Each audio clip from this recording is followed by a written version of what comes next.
Africa దేశంలో ఒక తెగ ఉండేది. వారికి ఒక వింతైన ఆచారం ఉందండి. 7 సంవత్సరాలకు ఒకసారి వారు ఒక రాజును ఎన్నుకుంటారు. ఆ రాజుకు సకల మర్యాదలు, సకల భోగాలు అనుభవించే హక్కు ఉంటుంది. ఎవరికైనా మరణశిక్ష విధించవచ్చు, ఎంతటి నేరగాన్నైనా క్షమించవచ్చు.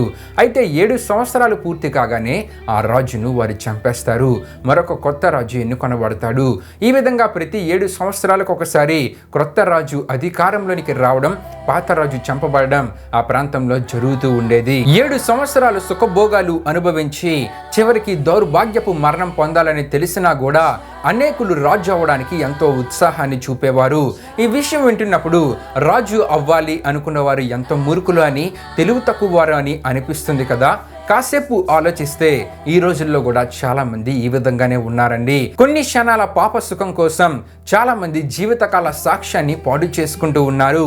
యవనస్తులు భవిష్యత్ నిర్మించుకోవాల్సిన వయసులో త్రాగుడు, సిగరెట్, డ్రగ్స్ వంటి తాత్కాలిక సుఖాన్నిచ్చే వాటికి అలవాటు పడి వారి జీవితాలను నాశనము చేసుకుంటూ ఉన్నారు. ఈ రోజుల్లో చాలా మంది తాత్కాలికమైన అల్పకాల భోగాలను, ధనం కావాలని కోరుకుంటూ బుద్ధిపూర్వకంగా శాశ్వతుడైన దేవుణ్ణి నిర్లక్ష్యం చేస్తూ ఉన్నారు. ఆ రాజుకు 7 సంవత్సరాల గడువు ఉందని తెలుసండి. కానీ మనకు ఎంత గడువు ఉందో కూడా మనకు తెలియదు. రేపు బ్రతుకుతామో లేదో కూడా తెలియని మనం ఇంకా చాలా కాలం ఉందిలే అన్నట్లు పాపంలోనే బ్రతుకుతూ ఉన్నాం. మనం ఎలా ఉండాలంటే బైబిల్లో ఉన్న మోషే వలె ఉండాలి. మోషే ఐగుప్తు ధనము కంటే క్రీస్తు విషయమైన నింద గొప్ప భాగ్యమని ఎంచుకున్నాడు. అల్పకాల పాప భోగము అనుభవించుట కంటే దేవుని ప్రజలతో శ్రమ అనుభవించటం మేలని ఎంచుకున్నాడు.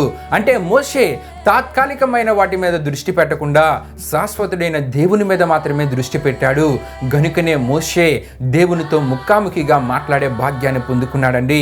ఇశ్రాయేలీల మొదటి నాయకుడయ్యాడు. దేవుడు మోషే ద్వారా ఎన్నో అద్భుత కార్యాలు జరిగించారు. మోషే విశ్వాస వీరుల జాబితాలో చేరాడు. గనుక తాత్కాలికమైన వాటి వెనుక పరిగెత్తక శాశ్వతుడైన దేవుని మీద దృష్టి పెట్టి దేవుని కొరకు నమ్మకంగా జీవిద్దాం. అప్పుడు మోషే వలె దేవుని ద్వారా దీవెనలు, ఆశీర్వాదాలు మన జీవితంలో మనం పొందుకోగలం. అల్పకాల పాప భోగమా, నిత్య జీవమా, ఆ నిర్ణయం ఈరోజు మన చేతుల్లోనే ఉంది. ఆమేన్.